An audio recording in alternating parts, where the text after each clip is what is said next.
Welcome everyone. Today's movie is about a time long ago, 2000 years back. It's about war, democracy and the rise of a mighty empire. This is the ancient history.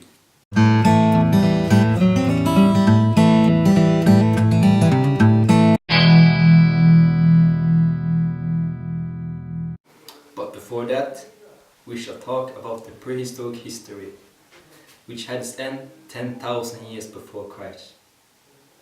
In the beginning of mankind history, there lived a people who were not that sophisticated.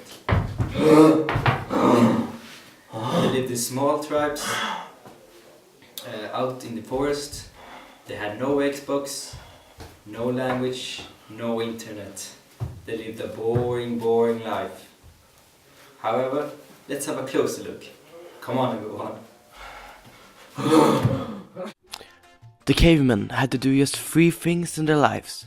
First, find someone to share it with.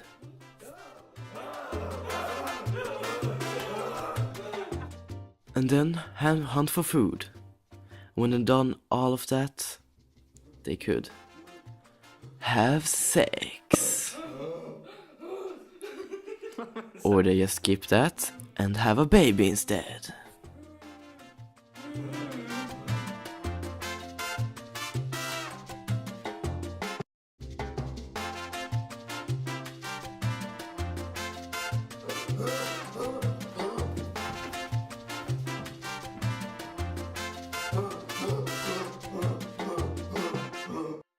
Let's skip a couple of thousand years.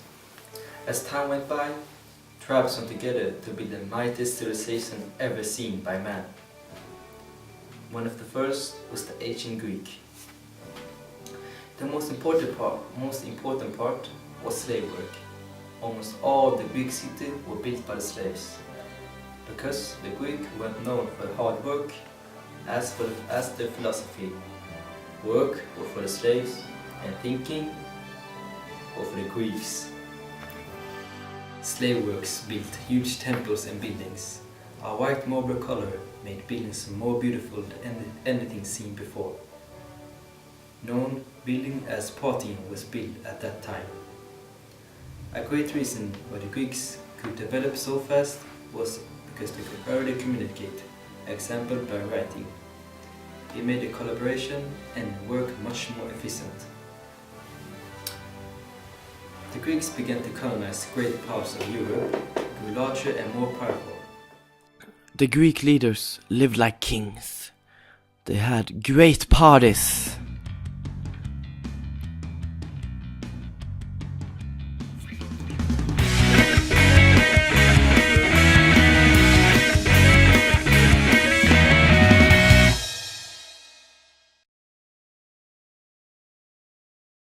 But the thing that kept Greece apart from other countries was that they were the first country with democracy.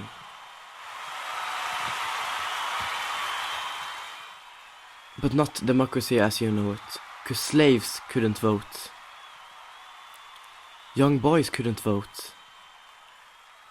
Women couldn't vote, so only a fifth of the population could vote. The ancient Greeks have produced many authors. One of them is Aristophanes. He is best known for being a Greek comedian. He wrote total 40 comedies, and the play focused mostly on how ordinary people put obstacle to what they thought was wrong in the society. Aristophanes used funny expression and sex jokes to convey a serious message. Several pieces of them are today world famous and are played in various theaters today.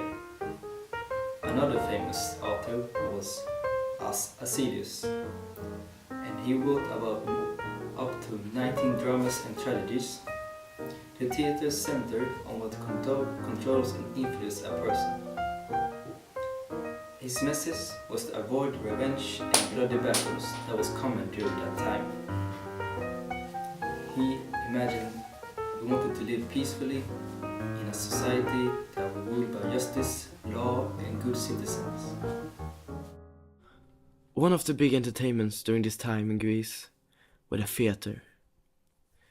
A big arena constructed so everyone could hear the roles. Every role was played by men.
However, war between Athens and Sparta was a constant worry in the land, and was one of the reasons why the ancient Greek one day fell.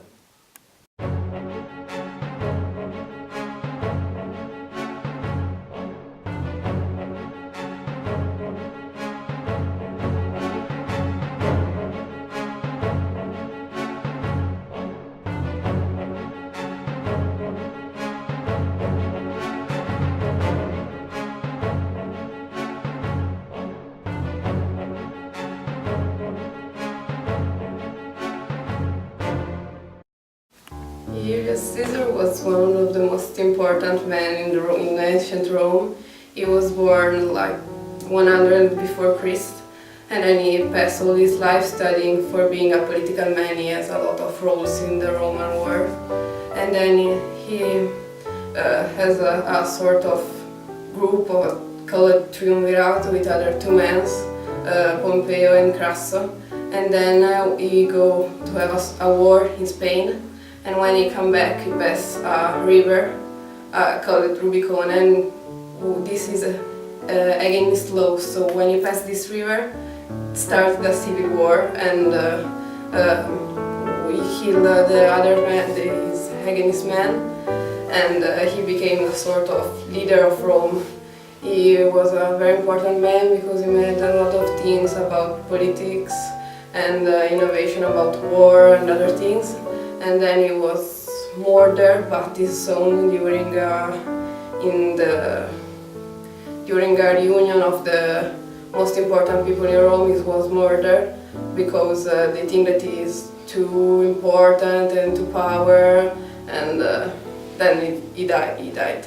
And he was also an important poet. He wrote a lot of books and things about war. Let's wait a minute. What happened in Scandinavia during this time?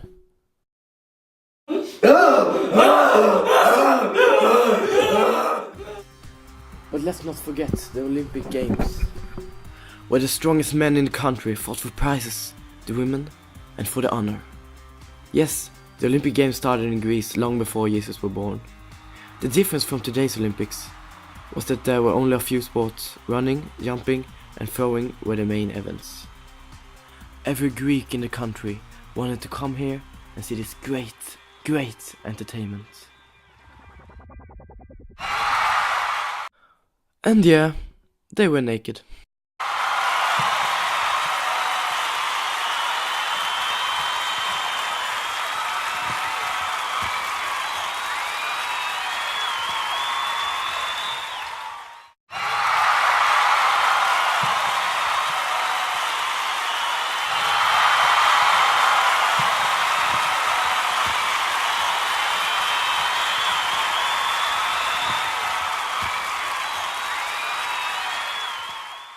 Okay, maybe that's not an actual sport. After the mighty Roman Empire had fallen, a new era began, the medieval era. But that's not what we can talk about today. So, goodbye from all of us in the ancient group.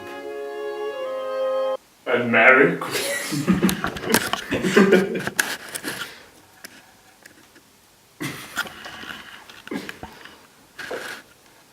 Fy fan vad bra. Kort och intensivt avslut. Jag vet.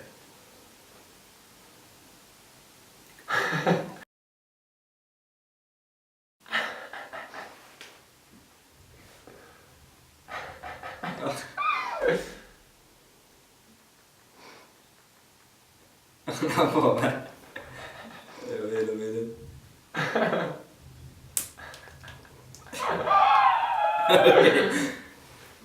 Är vi klara?